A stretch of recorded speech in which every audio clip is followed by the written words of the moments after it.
In a quiet village surrounded by hills and rivers, there lived a man who had grown weary of the noise within himself. He had seen the world's restless dance people chasing desires, possessions, approval, and in every chase, he saw the same emptiness reflected back. One morning, he left home without a plan. He took no map, no money, and no goal, only a simple wish to live without trying to become anything. He called it the path of non-doing.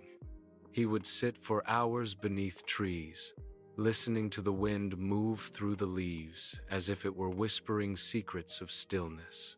Villagers thought him strange, for he did nothing. He did not farm, he did not work, he did not seek.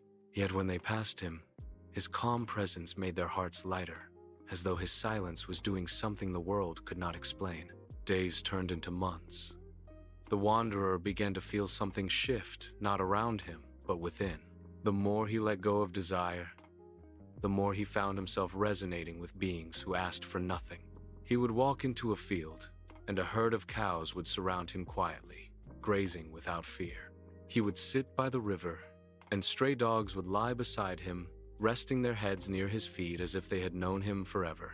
He began to notice that animals lived exactly as he wished to live, simply, naturally, without expectation or resistance to life. One day, a traveler asked him, "Is greater than?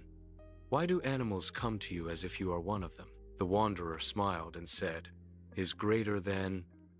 Because they see no human in me, only silence."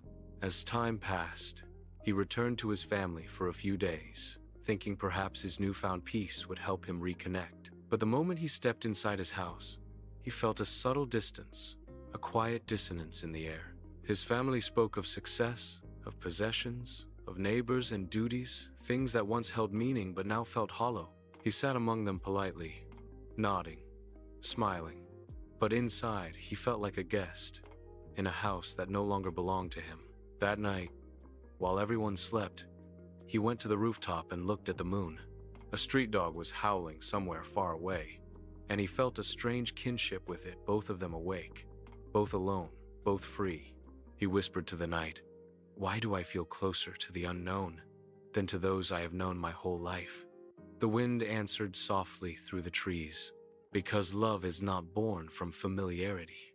It is born from presence. You can only meet another being where both of you are empty, free of demands, free of fear, free of expectation." The next morning, the wanderer left his home again.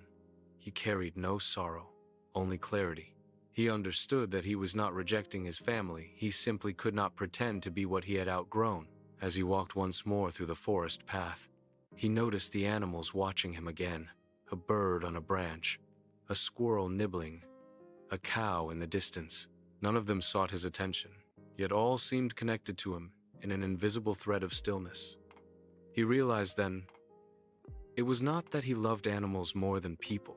It was that animals reminded him of what it meant to be. They did not wish to change him, nor he them. Between them, there was no mine or yours, only this moment. Years passed. The wanderer aged gracefully. His hair turned silver, but his eyes remained clear like the morning dew. Villagers would sometimes approach him with questions about peace, about purpose, about God. He would smile gently and reply, "Peace is not something you find. It appears when you stop searching. Purpose is not something you chase. It reveals itself when you stop trying to become.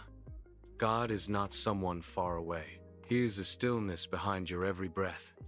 And when the sun would set, he would sit again beneath his old banyan tree. The same street dog, now old like him, would rest beside him. They would sit there for hours, no words, no prayers, no thoughts, only the deep hum of existence flowing through them both. He understood then what few ever realize. Connection does not come from similarity, blood, or belief. It comes from emptiness, from meeting another not through the mind, but through silence.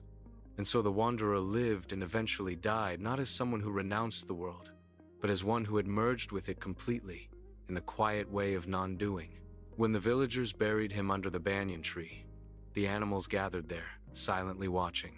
And for a moment, everyone felt that same stillness. He had lived the peace that needs no explanation.